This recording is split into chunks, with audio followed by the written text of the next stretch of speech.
चलिए, पॉलिटिक्स में आज हम एक कदम और आगे बढ़ते हैं। संविधान की इस विकास यात्रा में आज हम यूनियन एग्जीक्यूटिव पढ़ेंगे। हमारा जो लास्ट लेक्चर था आपके साथ, वो लेक्चर था special provisions for some states. कुछ राज्यों के लिए कुछ खास तरह के प्रबंध किए गए थे। उस लेक्चर में हमने आपको पहले तो ये बताया कि किस तरह से कुछ स्पेसिफिक रीजंस कि वो स्टेट्स हिली एरियाज़ में हैं या उनका इंटरनेशनल बॉर्डर है, उनकी स्ट्रेटेजिक लोकेशन है, या वहाँ पे ट्राइबल पॉपुलेशन डोमिनेंट है, और या फिर वो इस तरह की लैंडलॉक्ड पोजीशन है, यहाँ पर इंफ्रास्ट्रक्चर और डेवलपमेंट का लैक है। इनके रीजंस की वजह से वो पिछड़ गए। उनके विकास के लिए हमें उन्हें कुछ स्पेशल असिस्टेंस प्रोवाइड करनी ज़रूरी है, जिसके लिए मैंने आपको पढ़ाया था कि 5th फाइनेंस कमीशन के तहत ये रिकमेंडेशन दी गई कि सेंटर से स्टेट्स को जो शेयर जाता है रेवेन्यू में, उसका एक ख़ास हिस्सा इन राज्यों को भी दिया जाए। और यहाँ से एक प्रथा चल गई कि हमने उन राज्यों को स्पेशल कैटेगरी स्टेटस देना शुरू कर दिया। हमने इसको डिटेल में पढ़ा। पहले हमने इसे कंसेप्चुअली अच्छे से अंडरस्टैंड किया, हिस्टोरिकल एवोल्यूशन समझी, फिर हमने इसे पॉलिटी के चैप्टर से भी कवर किया प्रॉपर 1 by 1। ओके, अब हम आगे बढ़ रहे हैं एक नए सेगमेंट में। सेगमेंट है यूनियन एग्जीक्यूटिव। आज से हमारे एक नए सेगमेंट का अध्याय हो रहा है राजनीति में ही, इंडियन पॉलिटी के अंदर ही। यूनियन एग्जीक्यूटिव कहाँ है? अब आप ज़रा याद करिए हम कहाँ से कहाँ बढ़ रहे हैं। सीक्वेंस में हम कैसे चले थे? Part 1 union and it's territory, part 2 citizenship, part 3 fundamental right, part 4 directive principles of state policy. संविधान के 24 पार्ट्स में से आज 5वां पार्ट। और याद करें कहाँ जा कर के ख़त्म होने का काम कर रहे थे? डायरेक्टिव प्रिंसिपल आर्टिकल 36 से 51। फिर हमने उसके बाद कंसेप्चुअल चैप्टर शुरू कर दिए थे, parliamentary form of government, amendments, federal system, इस तरह की चीज़ें। लेकिन वापस हम सीक्वेंस में आ गए, पार्ट बाय पार्ट। इसलिए अचानक से इतने चैप्टर होने के बाद फिर आप 52 पे ही आ गए। तो आज पार्ट 5 आर्टिकल 52 से 78 तक की बात करेंगे। आज ही नहीं हो जाएगी बातों का सिलसिला कौन सा रुका, ये तो चलता ही रहेगा। आज हम राष्ट्रपति के विषय में कुछ समझते हैं। आज हम हमारे देश के राष्ट्रपति को समझते हैं। हमें समझ आएगा कि राष्ट्रपिता और राष्ट्रपति में अंतर क्या होता है। ठीक है, हमें समझ आएगा कि राष्ट्रपति किसी एक घराने से ही क्यों नहीं आते। हमें समझ आएगा उनका चुनाव कैसे होता है, और जैसे होता है वैसे ही क्यों होता है, क्यों वही हमारे देश के लिए सही है। हमें समझ आएगा कि शक्तियों का उपयोग न करने वाले राष्ट्रपति भी कितनी अहम भूमिका निभाते हैं, क्योंकि लोकतंत्र शक्तियों से नहीं जाना जाता, दायित्व से जाना जाता है। जब आप राष्ट्रपति को ये कह के नकार देते हैं कि इनके पास तो कोई रियल पावर ही नहीं है, तो क्या राष्ट्रपति की यूटिलिटी ख़त्म हो जाती है? किसी के पास भी कॉन्स्टिट्यूशन में पावर होनी ज़रूरी नहीं है। कॉन्स्टिट्यूशन इस बात का संकल्प लेके चला था कि सबके पास एक रिस्पॉन्सिबिलिटी होगी। चाहे हमारे राष्ट्रपति के पास रियल पावर ना हो, लेकिन उनके पास बहुत रियल रिस्पॉन्सिबिलिटीज़ हैं। हम चैप्टर को उसी नज़रिए से अप्रोच करेंगे। इसलिए तो उनकी एक आवश्यकता भी है, इसी से तो उनकी सार्थकता भी है, उनकी यूटिलिटी इसी एस्पेक्ट से आती है। जब हम लोकतंत्र में चलते हैं तो हमें रिस्पॉन्सिबिलिटीज़ पर ज़्यादा फोकस करना होता है डेमोक्रेसी में, जैसे कि रिस्पॉन्सिबल सिटीजन्स, जैसे कि रिस्पॉन्सिबल गवर्नमेंट्स, जैसे कि रिस्पॉन्सिबल जुडिशरी। हम सभी रिस्पॉन्सिबल हैं, तभी सिस्टम रिस्पॉन्सिव होता है। जब हम सभी रिस्पॉन्सिबल हो तभी सिस्टम रिस्पॉन्सिव होता है। अगर आप सभी इररिस्पॉन्सिबल हो जाएं तो आप जो कर रहे हैं वो मात्र आपकी ड्यूटीज़ हो जाएंगी, रिस्पॉन्सिबिलिटीज़ कहीं दूर रह जाएंगी, और ड्यूटीज़ में लैक आ सकता है, क्योंकि ड्यूटीज़ कहीं ना कहीं किसी ना किसी ऑब्जर्वर के तहत होती हैं। ड्यूटीज़ की कोई ना कोई एक रिपोर्ट होती है, उसमें कमियां आप ला सकते हैं, लेकिन रिस्पॉन्सिबिलिटीज़ आपके चरित्र से आती हैं। संविधान उसी का विकास करना चाहता है। इसलिए संविधान प्रीएम्बल में इस तरह की सोच आपके सामने रखता है कि हमें जस्टिस, लिबर्टी, इक्वलिटी, फ्रेटर्निटी को प्रमोट करना है। पहले उसने सोच रखी, फिर उसने प्रोविजंस दिए। आपको कभी ऐसा नहीं लगता था कि जब प्रीएम्बल बना ही सबसे लास्ट में है तो उसे सबसे लास्ट में ही क्यों ना ऐड कर दिया जाए कॉन्स्टिट्यूशन के? फिर हो ये जाता कि पहले प्रोविजंस आ जाते, सोच अंत में आती। नहीं, पहले तो संविधान भी सोच ही रख रहा है। वो पहले आपसे उम्मीद कर रहा है कि आप ऐसे बन जाएं, क्योंकि ऐसे बन जाएंगे तभी संविधान में के भीतर दिए गए प्रावधानों को, प्रोविजंस को भी फुलफिल कर पाएंगे, जस्टिफाई कर पाएंगे। अदरवाइज डंडे के दम पे काम कितना ही करा लोगे? 130 करोड़ लोगों पे कितनी निगरानी रख लोगे यार? क्या उतने ही पुलिस वाले भी भर्ती कर ले? फिर देश कैसे चलेगा? ऐसा नहीं हो सकता। चलिए, तो उस सेंस में हम इसे पढ़ने की कोशिश करते हैं। आज हम यूनियन एग्जीक्यूटिव करने जा रहे हैं, जो कि कॉन्स्टिट्यूशन के अंदर पार्ट 5 के अंदर कवर होता है, आर्टिकल 52 to 78। इसमें आप किस किस को पढ़ेंगे? सबसे पहले तो मैंने चैप्टर का नेम ही लिखा है, इसमें आप प्रेसिडेंट को पढ़ेंगे, उसके बाद आप इसमें वाइस प्रेसिडेंट को पढ़ेंगे, उसके बाद आप इसमें प्राइम मिनिस्टर को पढ़ेंगे, उसके बाद आप इसमें काउंसिल ऑफ मिनिस्टर को पढ़ेंगे, द काउंसिल ऑफ मिनिस्टर कहें इसे आप, क्योंकि फिर ये सेंटर की है ना। और उसके बाद आप पढ़ेंगे अटॉर्नी जनरल को।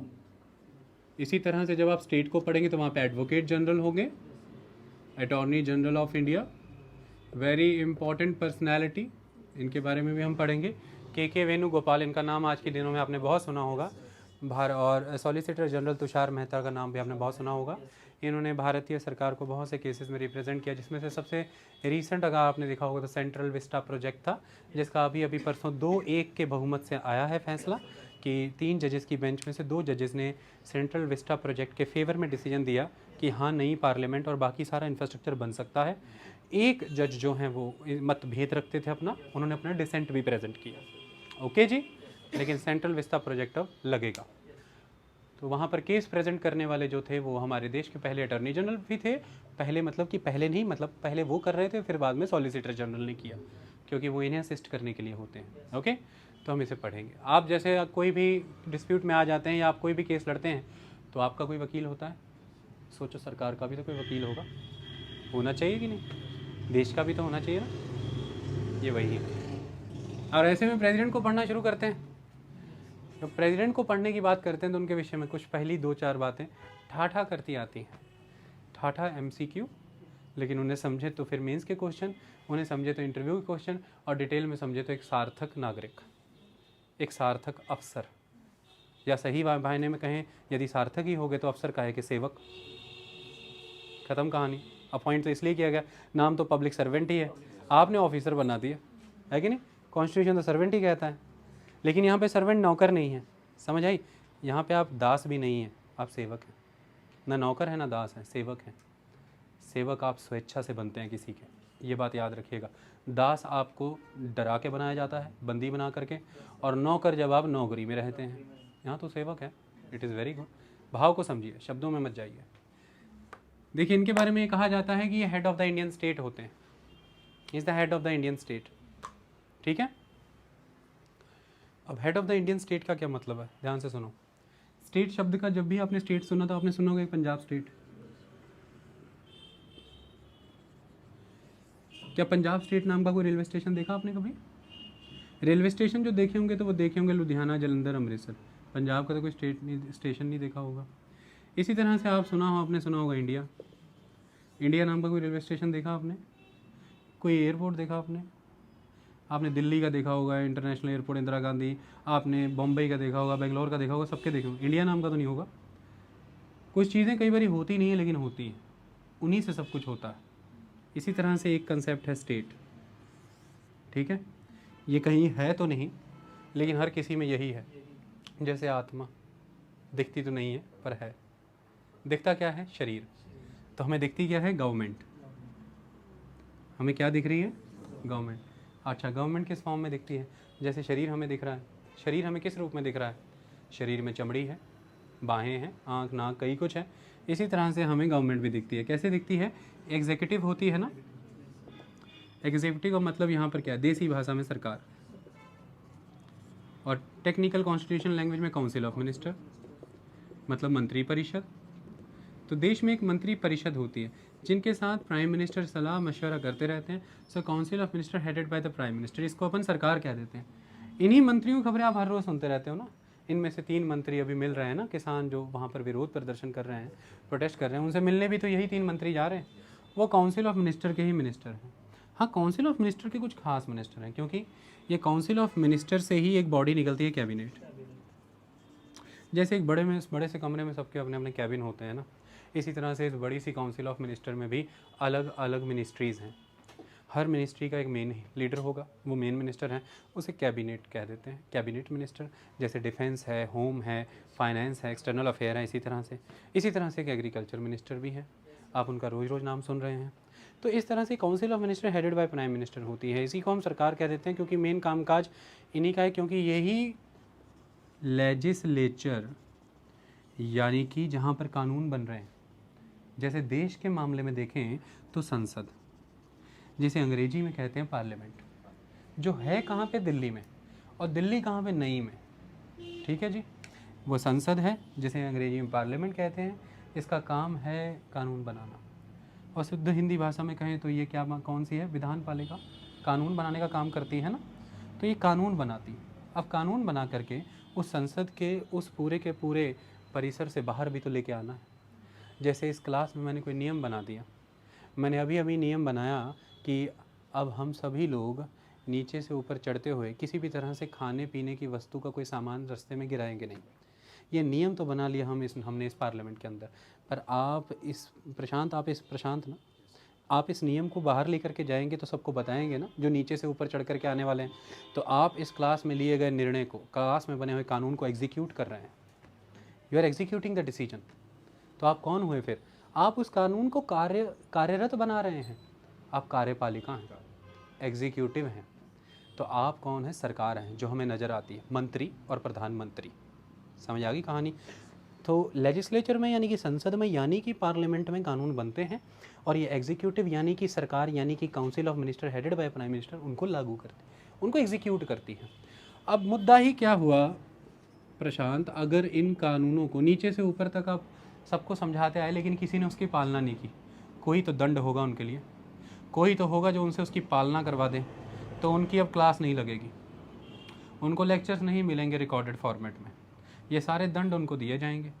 तो वो बॉडी आपसे वो नियम इन्फोर्स करवा रही है, आपको वो पालना ही है, वो कानून करना ही है, एग्जीक्यूट। आई बात समझ में? यानी कि जनता को उसकी पालना करनी है, या तो उस पर आपको पेनल्टी लग जाएगी, या आपको किसी तरह से पनिशमेंट की फॉर्म में सेंटेंस भी मिल सकता है। वो जुडिशरी है, इसे न्याय करना है, ये न्यायपालिका है। इस तरह से ये जो गवर्नमेंट है इन ऑर्गन्स के वाया दिखती है। गवर्नमेंट के 3 ऑर्गन बचपन से हमें दिखा, एक बात सुनी जाती है, जब भी कोई मीडिया वाला कुछ ऐसा सवाल कर लेता और मंत्री जवाब नहीं देते तो मीडिया वाला कह देता है तभी जवान में, हम भी लोकतंत्र का चौथा पिलर हैं। लेकिन मैं कई बार टेंशन में आ जाता हूँ, अगर उनसे पलट के पूछ लिया जाए पहले 3 पिलर बताइए कौन से हैं, तो शायद ना बता पाए। तो पहले 3 पिलर ये हैं, इसलिए वो चौथा है, पहला दूसरा तीसरा नहीं है। तो चौथा प्रेस को कहा जाता है, वो कहा जाता है, वैसे संविधान में नहीं है, ऐसे कह देते हैं। ठीक है। ऑर्गन कितने हैं? 3। किसके हैं? गवर्नमेंट के। और कौन कौन से हैं? Legislative, executive, judiciary. बात क्लियर? कोई दिक्कत? ये गवर्नमेंट क्या थी? शरीर। इसको धारण किसने कर रखा है? आत्मा ने। आत्मा कौन है? स्टेट। आत्मा कौन है? राज्य। राज्य जो कहीं दिखता नहीं। किसका राज्य? चाणक्य, चंद्रगुप्त का राज्य, मौर्यों का राज्य, अकबर का राज्य, हर्षवर्धन का राज्य। क्या कभी नजर आता था? नहीं। फिर आपने समझा कैसे? मौर्य के राज्य को कैसे जाना? कि वो बेनेवलेंट था, वो वेलफेयर एक्टिविटी करते थे, वो वृक्ष लगाते थे। वहाँ पर एक एडमिनिस्ट्रेटिव एग्ज़ाम कंडक्ट कराया जाता था, जैसे उपध्या परीक्षण कहते थे। इस तरह की सभी चीज़ों में उनका दंड विधान पढ़ते हैं, कंटक शोधन और कई धर्मस्थी या इस तरह की अदालतों का जिक्र आता है। इन सभी व्यवस्थाओं में क्या एक्सप्रेस हो रहा है? राज्य। लेकिन राज्य जो दिखता नहीं। लेकिन हर व्यवस्था का आधार क्या है? राज्य। राज्य व्यवस्था का आधार इसलिए है क्योंकि राज्य एक संकल्प है। वह संकल्प जो वहाँ पर रहने वाले वासियों ने लिया कि हम ऐसे वातावरण में जीना चाहते हैं, हम इन मूल्य, इन सिद्धांतों पे जीना चाहते हैं। उन मूल्य, उन सिद्धांतों का पौधारोपण किया हमने, अपने कर्मों से उस राज्य को बनाया। और इस राज्य पर आश्रित अब सभी संस्थाएं हैं, सभी प्रबंध हैं। और वो प्रबंध और सभी संस्थाओं को आप इतिहास में पढ़ते हैं, असल में आप पढ़ते राज्य को ही हैं। आई बात समझ में?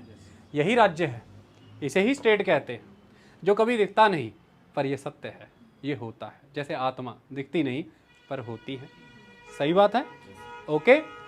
जैसे अगर बात एग्रीकल्चर की होगी तो एग्रीकल्चर को तो कहीं देख नहीं पाओगे, देखोगे तो फिर किसको? धान की खेती को, गेहूं की खेती को। उसे देख के अंदाज़ा लगा लोगे ना कि यहाँ खेती बाड़ी होती है। ठीक उसी तरह से राज्य है। ओके। वो एक्सप्रेस गवर्नमेंट में होता है, गवर्नमेंट के 3 ऑर्गन है। इतनी बात सबको क्लियर हुई? तो जब यहाँ पर बात ये हो रही है कि ये हेड ऑफ द स्टेट हैं, यहाँ पे किसी राज्य की बात नहीं हो रही है जो कि हमारे वाले राज्य यानी कि पंजाब, हरियाणा, यूपी, हिमाचल प्रदेश, ये पॉलिटिकल यूनिट वाले स्टेट की बात नहीं हो रही है। ये भारत राज्य की बात हो रही है, जो अपने आप में अब किसी का राज्य नहीं है, वो गणों का राज्य, वो गणराज्य है। तो वो इंडियन रिपब्लिक की बात हो रही है। राज्य राष्ट्रपति का है या गणों का है? गणों का है, क्योंकि 26 जनवरी 1950 को क्या हुआ, गणों का राज्य स्थापित हुआ, गणराज्य, रिपब्लिक डे जो अभी आने वाला है, जिसमें किसको आना था चीफ गेस्ट बन करके, बोरिस जॉनसन, यूके के प्राइम मिनिस्टर। क्यों नहीं आ पाए, क्योंकि एक नए तरह का कोरोना स्ट्रेन मिल गया वहाँ पे। लेक्चर 10 साल बाद भी सुना जाएगा तो तब के बच्चे सोचेंगे कि कोरोना क्या था, चलो नेट पे सर्च करें, कर सकते हैं, ऐसा होता है, इसलिए ऐसे शब्द हम उनकी सर्च के लिए डाल देते हैं। ओके, इतनी कहानी समझ में आई। तो गणराज्य, आज हमारा गणराज्य है, लेकिन वो जो गणराज्य है तो राज्य ना यार, है तो व्यवस्था ना। व्यवस्था के पर्यवेक्षक के तौर पर कोई तो स्थापित करोगे ना यार। अगर एग्जाम कंडक्ट कर रहे हो, किसी को तो इन्विजिलेटर बनाओगे, किसी को तो ऑब्जर्वर बनाओगे, किसी को तो टीचर बनाओगे, कोई तो उस व्यवस्था को धारण कर रहा होगा ना। यदि राज्य है तो राज्य को धारण करने वाली एक धानी भी होगी, जिसे राजधानी कहते हैं, जो कि दिल्ली है। इसी तरह से उस राज्य की व्यवस्था को धारण करने वाली कोई पदवी तो, कोई शख्स तो होगा, वह पदवी राष्ट्रपति है। और उस पर हर 5-5 वर्ष पे कोई बैठता है, क्योंकि वो जनता के द्वारा चुना हुआ है, सीधे नहीं, इनडायरेक्टली, क्योंकि राज्य गणों का है, अब किसी का नहीं है। अब ये मौर्यों का नहीं है, अब ये अकबर का भी नहीं है, अब ये मुगलों का भी नहीं। मुगलों से ही अकबर क्योंकि बेनेवलेंट रहे हैं, इसलिए मैं थोड़ा अलग करके बताता हूँ। तो अब ये किसका राज्य है, आपका गणराज्य। इसलिए हमें झूम के कौन सा जश्न मनाना चाहिए, 26 जनवरी। कैसे मनाना चाहिए, झूम के। इसलिए उस दिन झांकियाँ निकाली जाती, दिखाया जाता है, दुनिया को क्या बताया जाता है, अब ये राजा महाराजा नहीं, ये गणों का राज्य है। और गणों का शक्ति प्रदर्शन देखो, रफाल भी है, सब कुछ है। तो आपका शक्ति प्रदर्शन, आपका शौर्य दिखाया जाता है उस दिन। आप इसलिए गौरवान्वित होते हैं, इसलिए बैठे रहते 9 बजे से टीवी चला के, क्योंकि आपने चाहे खुद से घर के बाहर कुछ भी नहीं खरीद करके लगाया, लेकिन आपका शौर्य इतना है कि आपके राज्य के पास यह सब है। वो आपके पुरुषार्थ से ही तो है, आपने मेहनत की तभी तो राज्य विकसित हुआ। आप जो ना करते तो राज्य विकसित कैसे होता।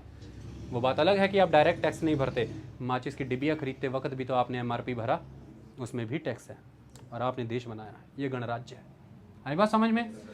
तो उस गणराज्य की व्यवस्था को धारण किए हुए एक पर्यवेक्षक के रूप में, एक पोजीशन के रूप में जो एस्टेब्लिश्ड इंस्टीट्यूशन है, वो तो प्रेसिडेंट है। वो प्रेसिडेंट है। होने चाहिए थे कि नहीं होने चाहिए थे? राज्यों को लावारिस छोड़ दें, ऐसे कैसे छोड़ दें? तो होने चाहिए थे। इसलिए ये कौन है, हेड ऑफ द स्टेट। ये तो हो गई बात कंसेप्ट की। अब आपको टेक्निकली समझाते हैं कि ये हेड ऑफ द स्टेट कैसे हैं, हेड ऑफ द स्टेट क्यों हैं, क्यों होने चाहिए। चले कहानी को समझते हैं। देखिए, आप सब ये जानते हैं कि पहले जब हम एग्जिस्ट करते थे तो हम कौन थे? हम सारे एक इंडिविजुअल ही तो थे, इधर उधर भाग रहे थे, कुछ हो नहीं रहा था हमसे। फिर हमने कुछ कुछ करना शुरू किया। ये मैं कब की बात कर रहा हूँ? ये मैं पिछले साल की बात नहीं कर रहा हूँ। आप कहोगे पहले मतलब कि पिछले साल, प्री कोरोना पीरियड। इतिहास में एक से एक पीरियड डिवाइड होते हैं और एक नया पीरियड डिवाइड होते हैं। मैंने सुना पोस्ट कोविड, प्री कोविड। इतिहास में ये भी होगा, आप देख लेना। आई बात समझ में? तो post Covid period and pre Covid period, गनीमत है कि हम दोनों ही पीरियड में। Most of the time period ऐसे आए हैं इतिहास में जिसमें प्री वाले पोस्ट में नहीं होते। आपको 2021 में जश्न किस बात का मनाना है? आप प्री और पोस्ट दोनों को विटनेस करके बैठे हैं, खुशी मनाया करो इस बात की, ठीक है? तो ये प्री कोविड पीरियड की बात नहीं है, ये मतलब कि बस वैसे ही बात है। ये अनंत काल की बात है कि जब आए थे अभिजीत पहली बार, तो इंडिविजुअल थे हम सारे, इंडिविजुअल ग्रुप में आए। इंडिविजुअल किस में आए? ग्रुप बनाने की जरूरत तो इन्हें ऑलवेज रहेगी। अब प्रशांत पूछे ग्रुप क्यों बनाना, मैं तो इंडिविजुअल ही रहना चाहता हूँ। नहीं रह सकते प्रशांत, उसका कारण है एक से एक जानवर चिहाड़ते थे सामने। अब आप कहोगे उस जानवर को आप अकेले मार भी लो, आप मार सकते हो, उसके लिए अस्त्र शस्त्र चाहिए। अब आप कहो मैं अकेला अस्त्र शस्त्र बैठ के बना लूँगा, हाँ बना भी लोगे, उतने में जानवर आपको मार जाएगा। तो मिलजुल करके किसी की ड्यूटी तो लगाओगे कि तुम लकड़ियाँ काट के लाना, मैं उतनी देर जानवरों को डील करता हूँ, तुम उन्हें छीलना तीखा करना, तुम पत्थर बुन के लाओ, चुन करके लाओ, और तुम उन्हें धार दे करके लकड़ियों में फिट करो। मैं तब तक इन्हें चलाने की कला सीखता हूँ और बाकी लोगों को भी सिखाता हूँ कि कैसे हाथ से चलाना है, कैसे छोड़ के चलाना है। ये सभी तरह के काम हमें बांटने पड़ते थे। इसे डिवीजन ऑफ वर्क कहते हैं। इसे बांट के करने के लिए हमें ग्रुप में आना पड़ा। जब हम ग्रुप में आने लगे, एक दूसरे की आवश्यकताओं की पूर्ति करने लगे, जब हम एक दूसरे की आवश्यकताओं की पूर्ति करने लगे, जो उसकी ज़रूरत है मैं उसे देता था, वो मेरी ज़रूरत की पूर्ति करता था, इसी से तो बार्टर सिस्टम की शुरुआत हुई। आदान प्रदान, गिव एंड टेक, समाज बना। बार्टर सिस्टम ऐसे ही हो जाएगा। मतलब एक गुलाब का फूल दे दिया और उससे 1 टन अनाज ले गए, बदले में वो क्या कहेगा, कुछ तो दो, कहोगे गुलाब सूंघ, ये लाया हूँ तेरे लिए बागों से, क्या चाहिए, 1 क्विंटल गेहूँ दे। ऐसा नहीं है। समाज तभी स्थापित हुआ क्योंकि फिर हमने कुछ नियम बनाए कि गुलाब के बदले बेटा गेंदा ही मिलेगा, गुलाब के बदले आके क्विंटल गेहूँ ना ले जाइयो। ये क्या बना, नियम। पहला नियम, नियमों को समझो जरा, ये नियम है। मैं आ गया गुलाब लेके गेहूँ लेने, उसने कहा देखिए गुलाब दे के गेहूँ दे जा रहा है, मैं इसको गेहूँ तो दे दूँ पर मेरे बच्चे पहनेंगे क्या तन पे, गुलाब तो नहीं पहनेंगे, गुलाब तो फिर 4 लोग साथ में आए, कहते ये तो गलत सिस्टम बना दिया हमने। सिस्टम ऐसा होना चाहिए कि इसे अनाज चाहिए तो इसे तुम्हें बदले में कपड़ा देना होगा। इसका आदान प्रदान सेटल करते हैं, गेहूँ मने कपड़ा, ठीक है। कहते ठीक है। कहते अब, कहते तुम अगर गेहूँ लेके कहीं गए हो तो तुम्हें अनाज रखना पड़ता है ना, तुम गेहूँ दे के किसी से बर्तन ले सकते हो, पॉट। कहता हाँ ये भी ठीक है। इस तरह से हमने सिस्टम बनाया। ये नियम है, ये समाज है। जब नियम आता है तो समाज आता है। समाज, यही नियम समय दर समय चलते गए, हम इन्हीं की पालना करते गए, संस्कृतियाँ बनती गई, सभ्यताएं बनती गई। दैट्स इट, हमारा कल्चर, कस्टम, मैनर। और इसी के तहत हमने एक समय में जा कर के महसूस किया कि अब सोसाइटी में रिसोर्सेज वही के वही और हम सब उसे यूटिलाइज़ करने वाले हैं। ऐसे में हमें बड़े स्तर पर उन ईविल प्रैक्टिसेस को, उन ईविल पीपल को साइडलाइन करना है, रेक्टिफाई करना है, सही करना है, जो सारे रिसोर्सेज खुद यूज़ कर लेना चाहते हैं, बाकी लोगों के डेट्रीमेंट को के लिए, बाकी लोगों के लिए डेट्रीमेंटल बना देना चाहते हैं। हमने उनको कंट्रोल करना चाहा। फिर उनके लिए हमने और ज़्यादा सख्त किए नियम, दंड विधान बनाए। ये सब कैसे पालना हो सकती थी, यदि हम एक तंत्र बनाए। तो इंडिविजुअल ग्रुप में आए, ग्रुप से सोसाइटी बनी, सोसाइटी ने ये तय किया कि हम सब के लिए वो कौन से कॉमन गोल हैं जो अचीव होने ही चाहिए। भोजन की आवश्यकता सबको है, तन ढकने के लिए वस्त्र की आवश्यकता सबको है, सर ढकने के लिए छत की आवश्यकता सभी को है, खेत की आवश्यकता सभी को है, उसके लिए पशुओं की आवश्यकता सभी को है।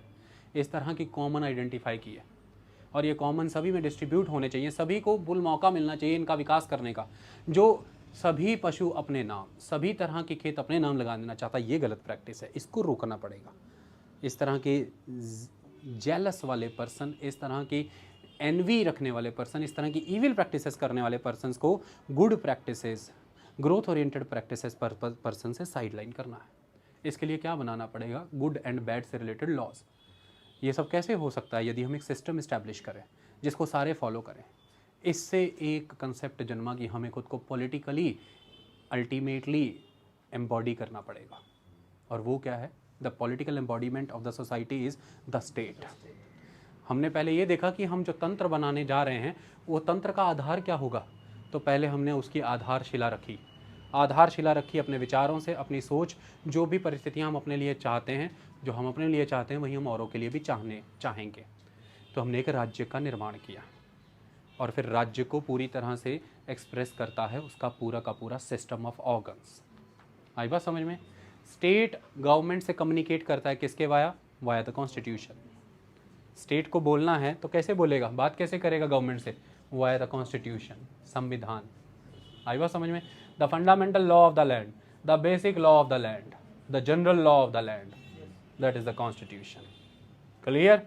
समस्त विधान, संविधान। ओके, ये सिस्टम चला। इस स्टेट का हेड हमने प्रेसिडेंट को बनाया है। ओके, इस स्टेट के हेड जो है वो प्रेसिडेंट है, because he is presiding the state, he is presiding the office of the state. It is very important position, इसलिए तो हमने उन्हें राष्ट्रपति कहा है। राष्ट्रपिता नहीं है, वो फादर ऑफ द नेशन नहीं है, वो राष्ट्रपति हैं। आई बात समझ में। He is the president of the country, is the president of the nation. ये कंसेप्ट क्लियर हुआ, कोई समस्या इसमें। राष्ट्र मने द नेशन, ओके, स्टेट मने द राज्य।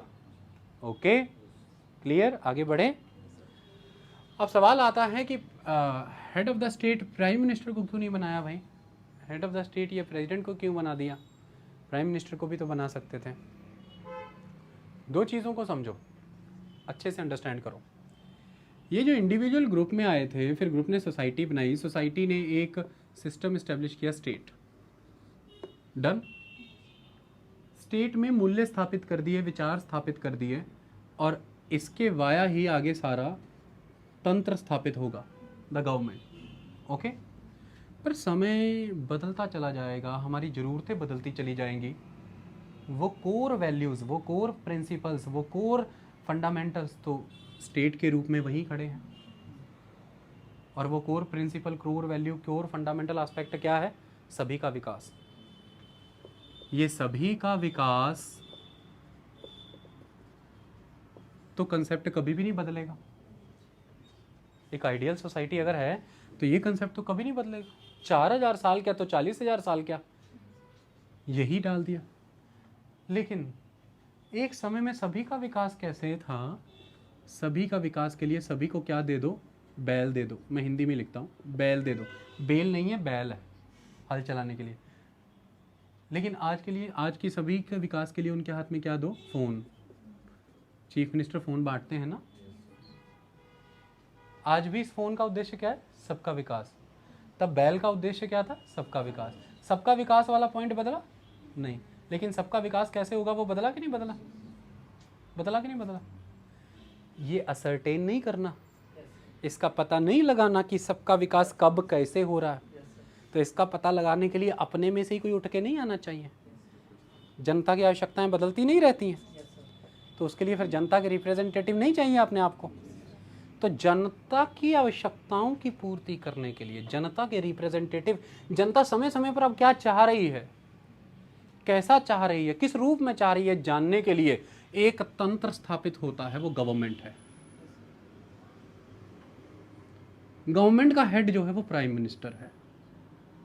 लेकिन ये प्राइम मिनिस्टर को जनता की इच्छाओं को जानते हुए एक बात का ऑलवेज ख्याल रखना है, इसे जिन सिद्धांतों पर आधारित कार्य करना है, इसे जिन मूल्यों की पूर्ति करनी है, वो सबका विकास है, वो स्टेट है, और उसका हेड प्रेसिडेंट है।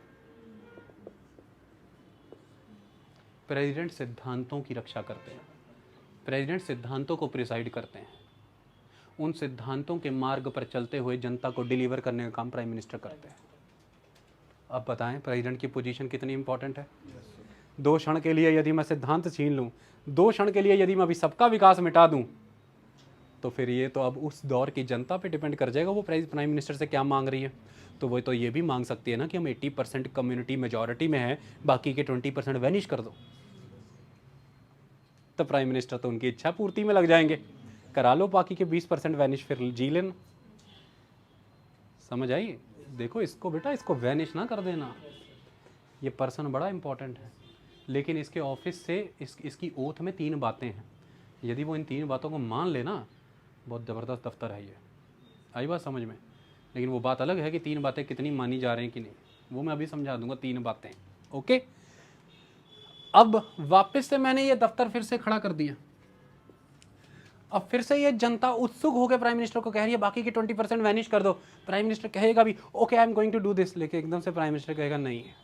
पूछेंगे क्यों? कहते state is not allowing me, state allow नहीं कर रहा ये। कहते स्टेट कहाँ बोल रहा है, वो तो कितने सुनता भी नहीं। कहते बोल रहा है ना चीख चीख के कॉन्स्टिट्यूशन के रूप में, वो मुझे करने नहीं दे रहा, क्योंकि कॉन्स्टिट्यूशन में साफ साफ लिखा है आर्टिकल 25 से 28 के बीच में कि सेकुलरिज्म है, मैं उन्हें छू भी नहीं सकता, मुझे उन्हें भी ग्रोथ करने देनी है। तो फिर हाथ बंद जाएंगे। समझ आई? ये भी ज़रूरी है। लेकिन मान लीजिए सिर्फ और सिर्फ ये उद्देश्य लेके बैठे हो, स्टेट लेके बैठे हो, प्रेसिडेंट लेके बैठे हो, सबका विकास, ठीक है जी।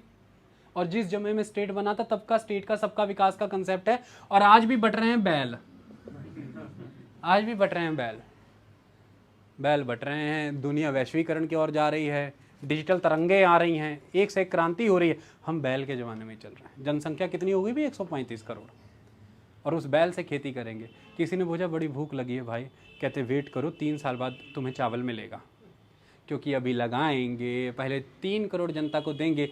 तुम्हारा नंबर तो बहुत बाद है, क्योंकि तुम 70 to 90 करोड़ वाली सेक्शन में आ रहे हो। तुम अभी तो फर्स्ट 10 करोड़ में से फर्स्ट 3 करोड़ के लिए अनाज उग पाया है। बोलेगा इतनी नौटंकी क्यों करते हो, धरती तो इतनी ज़्यादा अनाज क्यों नहीं उगाते? क्योंकि बैल ही है ना भाई, बैल ही चल रहे हैं अभी। कहते फिर हमारी ज़रूरतें तो कुछ और थी, हमारी मांगे तो कुछ और होनी चाहिए। बैल किसने मांगे, ट्रैक्टर क्यों नहीं मांगा तुमने? मैंने देखा उधर जर्मनी में ट्रैक्टर चल रहा था, कहते अब किधर से मांगे, एक स्टेट तब का बना हुआ है, उसके में सबका विकास का कंसेप्ट था, तब विकास ऐसे ही होता था, तब से ही चल रहा। कहते ऐसे नहीं चलेगा, स्टेट को जाके कहना पड़ेगा कि हमारी मांगे बदल गई हैं, हमारी आवश्यकताएं बदल गई हैं, चलो हम अपने नुमाइंदों को चुने, चलो हम अपने रिप्रेजेंटेटिव्स को चुने। फिर कौन चुने जाएंगे? रिप्रेजेंटेटिव, नुमाइंदे, जो जा करके पार्लियामेंट में बैठ करके स्टेट को कहेंगे आपने क्या कहा, स्टेट कहेगा सबका विकास, यस गुड, और अब सबका विकास ट्रैक्टर से होगा माई बाप, अब हम ट्रैक्टर देने जा रहे हैं। स्टेट कहेगा नो प्रॉब्लम, तुम कह देते तो मैं दे देता, तुमने बताया ही नहीं तो मैंने दिया भी नहीं, मैं तो वही दिए जा रहा था जो पहले दिन से दिया गया था। तो फिर अकेले स्टेट से भी बात चल जाएगी क्या? नहीं, we need government also, we need head of the government also. अब क्योंकि जनता की सीधे सरोकार ही उसकी ज़रूरतों से होते हैं, ज़रूरतों को भांपने का, जानने का और पेश करने का काम वो लोग कर रहे हैं जिन्हें हम एमएलए और एमपी कहते हैं, इनसे सरकार बन रही, तो सरकार हमें ज़्यादा प्रभावशाली दिखती है, इसलिए प्रधानमंत्री हमें ज़्यादा महत्वपूर्ण नजर आते हैं, क्योंकि उनके पास शक्तियाँ अधिक महसूस होती हैं, जबकि उन्हें शक्तियाँ नहीं, दायित्व अधिक दिए गए हैं, रिस्पॉन्सिबिलिटी ज़्यादा दी गई है। तो फिर प्रेसिडेंट हमें उतने मजबूत से नहीं दिखते, क्योंकि कौन ही देख रहा है कि सिद्धांत किधर हैं, नियम किधर रखे गए हैं, वैल्यूज़ प्रिंसिपल्स वो स्टेट में है, स्टेट को प्रिसाइड कर रहे हैं प्रेसिडेंट। लेकिन हम ये जानते नहीं हैं कि वो कहीं पीछे खड़े हैं, वो कहीं तो पीछे खड़े हैं, तभी तो फिर यहाँ पे सब ठीक हो रहा है। समझ आ रही बात? इसलिए हम उन्हें भुला ना दें। सिर्फ और सिर्फ नॉमिनल हेड होने का मतलब ये नहीं कि आप यूजलेस हैं, वो नॉमिनल हेड इसलिए हैं क्योंकि वो तब एक्टिवेट होंगे जब ये गवर्नमेंट इस स्टेट को बुलाने का प्रयास करेगी। नॉमिनल वर्ड को हटा कर जब देखो, वो भी हेड हैं। वो क्या हैं? हेड हैं। हम नॉमिनल और रियल के पछड़े पड़े हुए हैं। रियल हेड आपको बनाना जरूरी था पीएम को, क्योंकि आज की जनता की मांगों को पूरा करना है, लेकिन यूनिवर्सली क्या पूरा होना है? सबका विकास। इसलिए एक नॉमिनल हेड भी रखा है, रियल हेड के भी ऊपर। समझ आई बात? इसलिए सारे डिसीजन किसके नेम पे होते हैं? प्रेसिडेंट, क्योंकि सारे नियम स्टेट के हैं। समझ आई? उस समय की जनता की इच्छाओं को भाप करके एक नया प्रोविजन बना है, प्रोविजन। उस प्रोविजन को टेस्ट किया गया कि स्टेट के उद्देश्यों से मेल खाता है, उसमें फिट होता है। कहते हैं हाँ खाता है, कहते हैं इसे कानून का नाम दे दो, लॉ कह दो, लॉ कह दो, और वो स्टेट में फिट हो गया। असल में ज़मीन पे लागू क्या हुई? स्टेट की विश।